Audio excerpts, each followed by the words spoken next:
Cara, então conta pra gente a história de como é que você descobriu que o Neymar ia lá pro PSG. Ele me contou, você acredita? Tô brincando. A história do Neymar é a seguinte.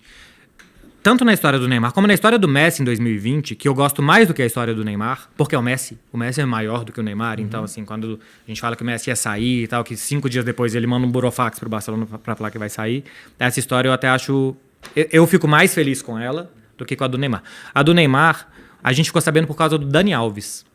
O Dani Alves já tinha saído do Barcelona, estava na Juventus, já tinha saído da Juventus, e toda a imprensa já tinha dado que ele ia pro Manchester City. Aí, de repente, ele é apresentado no PSG. Acho que ele é apresentado no PSG 13 de julho. A gente dá a notícia que o Neymar vai sair 16 de julho.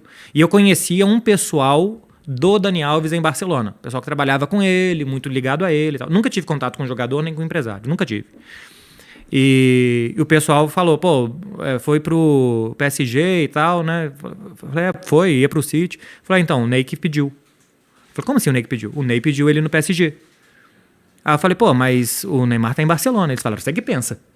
Os caras já meteram já. O Neymar não tá em Barcelona. O Neymar tá fechado com o PSG. Ele tem ainda alguns acordos com o Barcelona. Eles têm a pré-temporada para fazer nos Estados Unidos que tá vendida e a presença dele é necessária. O pacote, você vende um pacote com o Neymar e sem Neymar tem preço diferente. E ele tem para receber 25 milhões de euros de luvas ainda. Porque ele renovou ano passado, recebeu metade, tem mais metade para receber. Ou recebeu 15 e tinha 25, sei lá, alguma coisa assim.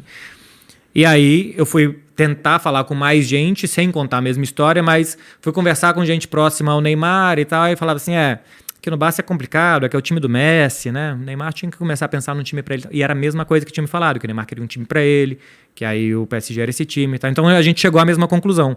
Aí fui falar com os meus chefes, na época era Esporte Interativo. Você não gelou, não, quando veio essa informação e, ninguém no mundo tinha falado disso ainda? Eu não tinha ideia que ia ser o que foi. Porque tinha... 2 meses antes, a gente tinha dado notícia que o Luiz Henrique ia sair do Barça. E não aconteceu nada. Não sei se é porque era uma coisa que meio que todo mundo já esperava, assim, sabe? O Luiz Henrique já estava 3º ano e tal. A gente deu a notícia na TNT, na Esporte Interativo na época e tal.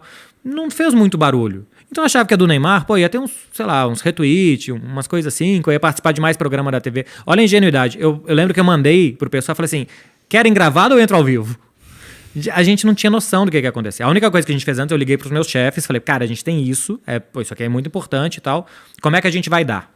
Então vamos, exatamente o que o Luiz Henrique tinha dado errado, vamos fazer melhor isso aqui, vamos programar que você faz um tweet, o Esporte Interativo vai começar a subir as artes, tudo, você vai entrar ao vivo, você vai ficar, vamos mudar a programação, os caras do Brasil, na época o Esporte Interativo estava em todo lugar, né, tinha Nordeste, Porto Alegre, São Paulo, Rio, BH e tal, estava em todo lugar. Os repórteres vão fazer só repercussão pequena e tal, e você vai ficar a programação inteira. Então a gente montou um plano, e aí o Diego, meu chefe, falou assim, cara, o que pode dar errado? Ele não ir, né? Foi nessas palavras, parece que você estava lá. Ele não ir. Agora eu falei, olha, essa é a maior mesa de pôquer do mundo e a gente tem um par de as. Se a gente não der um all-in agora, a gente não vai dar nunca mais. E se tem uma coisa que jogador não faz, é furar com outro jogador.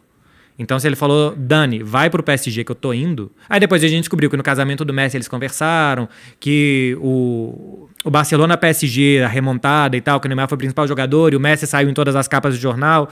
Foi em 8 de março, dia 28 de março, teve um Brasil e Paraguai e o Neymar conversou com os caras do PSG. Os caras do PSG falaram, se você quiser a gente conversa com o Maxwell, que era o diretor na época.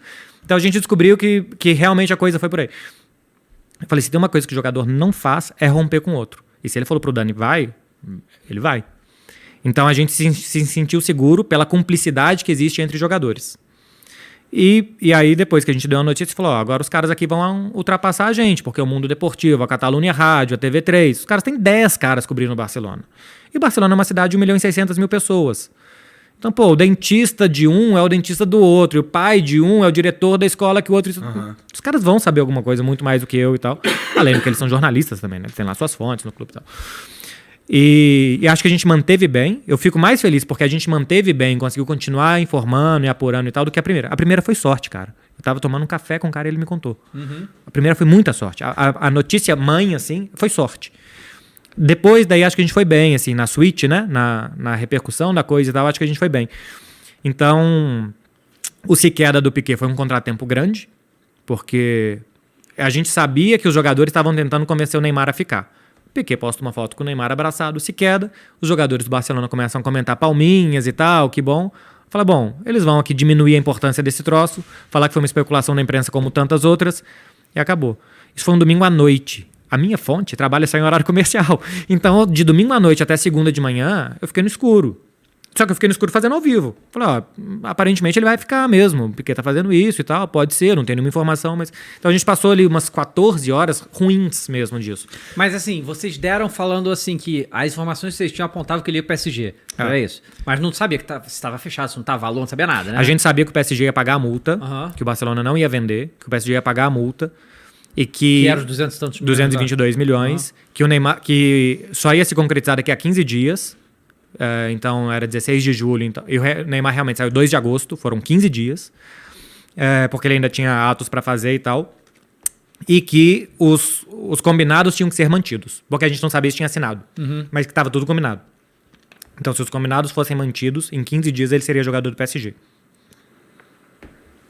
Porra, muito louco, assim, muito interessante ter sido na cagada.